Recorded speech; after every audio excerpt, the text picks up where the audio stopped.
বছরের প্রথম দিন, মুহররম মাসের আজকে প্রথম দিন, শুভ নববর্ষ। এই ইয়াউমে আশুরা থেকে শুরু করে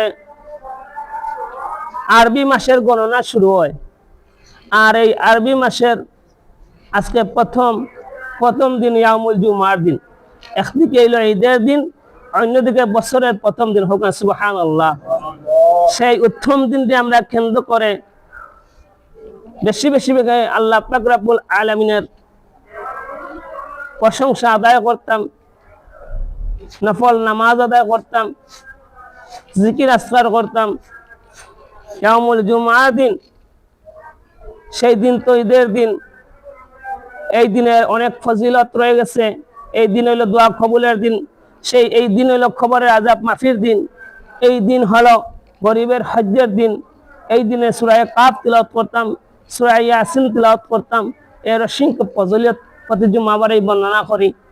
যাই হোক, আজকে এই মুহররম মাসের প্রথম তারিখে হযরত আবু বকর সিদ্দিক রাদিয়াল্লাহু তাআলা আনহু থেকে বর্ণিত যে রাসূল করিম সাল্লাল্লাহু আলাইহি ওয়াসাল্লাম ফরমায় যে বছরের মধ্যে ৬০টি মাসকে আল্লাহ পাক রব্বুল আলামিন হারাম মাস ঘোষণা করেছেন। এই ৬০টি মাসের মধ্যে একটি মাস হইল জিলকদ, জিলহজ, মুহররম। ধারাবাহিক হইল ৩টা মাস। আর আরেকটা মাস হইল গিয়া রজব মাস। এই ৪টা মাসকে হারাম মাস ঘোষণা করছেন। যে আমরা হারাম মনে করতে যা নাজায়েজ মাস বা দুয়া মাস বা হারাম মাস, এটা নয়। হারাম শব্দের ঘোষণা হলো পবিত্র মাস। কিতা মাস? পবিত্র মাস। আমরা হারামাইন শরীফ কই না নি? কাবা শরীফে কিতা হই? হারামাইন শরীফ, পবিত্র ঘর, আল্লাহর ঘর। হারাম মাস পবিত্র 4টি মাসে ঘোষণা করা হয়েছে। এই 4টি মাসে যদি আল্লাহর বান্দারা যে নেকি করব, তার নেকির আমলনামাত বাড়তি নেকি লেখা হইব। সুবহানাল্লাহ। আর এই 4টি মাসে যদি বান্দা গুনাহ করে, তাহলে তার গুনার পরিমাণও বাড়তে দেখো। নাউজুবিল্লাহ। এর জন্য এই 4টা মাসে বেশিরভাগ প্রাধান্য দেওয়া হয়েছে। এর মধ্যে হলো মুহররম মাস। ইবনে আব্বাস রাদিয়াল্লাহু তাআলা আনহু এবং আবু হুরায়রা রাদিয়াল্লাহু তাআলা আনহু থেকে বর্ণিত, রাসূল সাল্লাল্লাহু আলাইহি ওয়াসাল্লাম ফরমায়, এই মুহররম মাস যখন ঢুকে যায়, তখন এই মুহররম মাসের প্রথম তারিখেই তোমরা বেশি বেশি রাত জেগে তাহাজ্জুদের নামাজ পড়ো, নফল নামাজ পড়ো, আল্লাহর ইবাদত বন্দেগী তোমরা বাড়াইয়া দাও। এবং রাসূল সাল্লাল্লাহু আলাইহি ওয়াসাল্লাম এই মুহররম মাস ঢোকার সাথে সাথে যেন এত আগ্রহী প্রকাশ করতেন যে ইয়াউমে আশুরার দিনে রোজা রাখার জন্য। যে আবু হুরায়রা রাদিয়াল্লাহু তাআলা বর্ণিত হাদিস, আল্লাহ রাসূলে রমজান মাসে যেটা প্রাধান্য দিতেন, আগ্রহ সৃষ্টি হইতো রোজা রাখার, তদ্রূপ ইয়াউমে আশুরা রোজা রাখার লাগে আল্লাহ রাসূল সাল্লাল্লাহু আলাইহি ওয়াসাল্লাম এরকম প্রাধান্য দিতেন। হোক সুবহানাল্লাহ। ইয়াউমে আশুরা মানে এই মুহররম মাসের 10 তারিখ দিন যে বলা হয় ইয়াউমে আশুরা। আর এই মুহররম মাসের 10 তারিখে আল্লাহ পাক রব্বুল আলামিন অসংখ্য ঘটনা ঘটাইছেন। হোক সুবহানাল্লাহ। অসংখ্য ঘটনা, অসংখ্য নবী রাসূলের ঘটনা। যেমন আল্লাহ পাক রব্বুল আলামিন এই পৃথিবী সৃষ্টি করছেন, আসমান সৃষ্টি করছেন, জমিন সৃষ্টি করছেন ইয়াউমে আশুরা দিন। হোক সুবহানাল্লাহ। ইয়াউমে আশুরা দিন আল্লাহ পাক রব্বুল আলামিন আসমান জমিন সৃষ্টি করছেন। এবং আমাদের পিতা হযরত আদম আলাইহিস সালাতু ওয়াস সালামকে আল্লাহ পাক রব্বুল আলামিন ইয়াউমে আশুরা দিন আল্লাহ পাক রব্বুল আলামিন সৃষ্টি করছেন। সুবহানাল্লাহ। আর সেই দিনটাই ছিল ইয়াউমে আশুরার দিন এবং জুম্মাবারের দিন। কি দিন ছিল? জুম্মাবারের দিন। আবার এই পৃথিবীর ধ্বংস হইব ইয়াউমে আশুরার দিন এবং জুম্মাবারের দিন। সুবহানাল্লাহ। পৃথিবীর সৃষ্টি হয়েছে ইয়াউমে আশুরার দিন, জুমার দিন। পৃথিবীর ধ্বংস হইব ইয়াউমে আশুরার দিন, জুমার দিন। আদম আলাইহিস সালাতু ওয়াস সালাম রে আল্লাহ পাক রব্বুল আলামিন যখন জান্নাতে দাখিল করেন, সেদিনও ছিল ইয়াউমে আশুরার দিন এবং জুমার দিন। হোক সুবহানাল্লাহ। দুনিয়াতে আল্লাহ পাক রব্বুল আলামিন যেদিন পাঠাইছিলেন, সেদিন ছিল ইয়াউমে আশুরার দিন এবং জুমার দিন। হোক সুবহানাল্লাহ। এই অসংখ্য ঘটনা হইল নূহ আলাইহিস সালাতু ওয়াস সালামের যখন কিস্তির আল্লাহ পাক রব্বুল আলামিন কিনারা লাগাইছিলা, বন্যা দেওয়ার পরে তাদের যখন উদ্ধার করছিল সেই দিন ছিল ইয়ামে আশুরা দিন। নূহ আলাইহিস সালামের সেই দিনের কৃতজ্ঞতা স্বীকার করে রোজা রাখছেন। সুবহানাল্লাহ।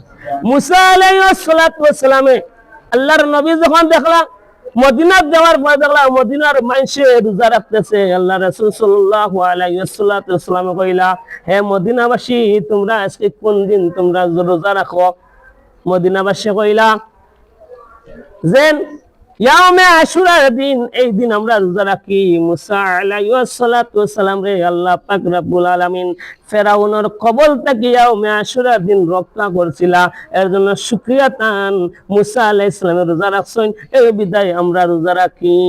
আল্লাহ রাসূল সাল্লাল্লাহু আলাইহি ওয়াসাল্লাম কইলা, মুসা হইলা আমার ভাই, তিনি হইলেন নবী, আমার বেশি প্রাধান্য। আমার ভাই যখন এই দিনে রোজা রাখছেন, আমি নবী এই দিনে রোজা রাখলাম। সুবহানাল্লাহ। অন্য হাদিসের মধ্যে আইছে যে ও ইয়ামে আশুরা দিন আল্লাহ রাসূল সাল্লাল্লাহু আলাইহি ওয়াসাল্লাম যখন রোজা রাখতাম, তখন ইহুদিরাও তারা তোমার এদিন রোজা রাখতো। ইহুদিরা তারা রোজা রাখছে এখানে যে মুসা আলাইহিস সালাম আমার শুকরিয়া আদায় করছে। তখন মদিনাবাসী কইলা, ইয়া রাসূলুল্লাহ তারা তো আমরা লগে এদিন রোজা রাখে। আল্লাহ রাসূল সাল্লাল্লাহু আলাইহি ওয়াসাল্লাম কইলা যে তারারে আমরা এড়াইয়া চলবো, ইহুদুর লগে আমরা কিটা করব? তারা সম পরিমাণ আমরা রাখবো না। আমি যদি বাচ্চা থাকি আগামী বছর আমি কিটা আরো একটা রোজা রাখবো, তার মানে 9 মহরম আমি আর একটা রোজা রাখবো, 2টা রোজা। কারণ যদি খেয়েও আপনার এই ইয়ামে আশুরা রোজা রাখার দেখিয়া কইলে 10 তারিখ একটা রোজা, 11 তারিখ একটা রোজা, আর নাইলে 9 তারিখ একটা রোজা, 10 তারিখ। তো 10 তারিখ হইলে আসল। আর ইহুদির আমরা এই বিধর্মী হল থেকে আমরা তারা লগে সাদৃশ্য মিলইতো না করি আমরা একটা বলন রোজা রাখতাম। জি, একটা বলন হইলে 9 তারিখ, আর নাইলে 11 তারিখ, 10 তারিখে রোজা ঠিক থাকতো। আল্লাহ রাসূল সাল্লাল্লাহু আলাইহি ওয়াসাল্লাম ফরমায়, এই ইয়ামে আশুরা দিন 10 তারিখে একটা রোজা রাখলে আমি রাসূলের আশাবাদী 1 বছরের গুনাহ আল্লাহ মাফ করে দিন। সুবহানাল্লাহ, সুবহানাল্লাহ। যে রমজানের পরেই তাগিদ দিছেন ইয়ামে আশুরা রোজা রাখা লাগিয়া। এর জন্য আমরা এই মাসে বেশি প্রাধান্য দিতাম এবং এই 4টা হারাম মাসে আমরা বেশিরভাগ প্রাধান্য দিতাম এবং আমল আমরা বাড়াইয়া দিতাম।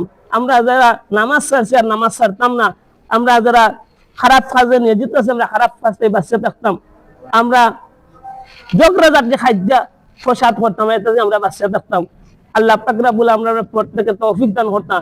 এবং এই মাস হইল গিয়া আমরা মুসলমানের মাস হইল গিয়া কোন মাস? বছরের প্রথম মাস জানিয়ে রাখা দরকার, মুহররম মাস। মুসলমানের বছরের কোন মাস? মুহররম মাস। এই মাসে আমরা বেশি বেশি প্রাধান্য দিতাম। এই মাসের মাঝে আমরা ভালো একটা গুস্ত নেই না, মুরুগ একটা নেই না, একটা হাঁস দেবো করি না, ভালো খাবার নিয়ে বাচ্চা করে যদি খাওয়াই যদি আমরা অসংখ্য সওয়াবের অধিকারী হইব। এই মাসে আমরা দোয়া করাইতাম। আমরা বৈশাখ মাস লইয়া পাগল, আমরা জানুয়ারি লইয়া পাগল। বৈশাখ মাস আইলে মা পান্তা ভাত আর ইলিশ মাছ দিয়া কি যে বাদাম চলে আর ডুল বাজাইয়া আসলে এটা কোনো মুসলমানের মাস নেই। এটা আমরা বাদশাহ আকবরে বাংলা মাসে হল করছে, বৈশাখ জ্যৈষ্ঠ বাদশাহ আকবরে বা করছে। আর আপনার ইংলিশ মাস ইংলিশরা বা করছে, জানুয়ারি ফেব্রুয়ারি ইংলিশরা। কিন্তু আল্লাহর মাস, আল্লাহ রসুলের মাস, মাস মুসলমানদের মাস এইরকম মুহররম থেকে শুরু হইতে, ঠিক কিনা? এই বছরের প্রথম মাস হলো মুহররম মাস থেকে শুরু করতাম আর জিলহজ মাস থেকে শেষ করতাম। আল্লাহ পাক রব্বুল আলামিন প্রত্যেককে এই মাসগুলোর মধ্যে নেক আমল করার তৌফিক দান করতাম। ওয়া তাওফিক ইল্লা বিল্লাহ ওয়া আখিরু দাওয়ানা আলহামদুলিল্লাহি রাব্বিল আলামিন। আসসালামু আলাইকুম ওয়া রাহমাতুল্লাহ।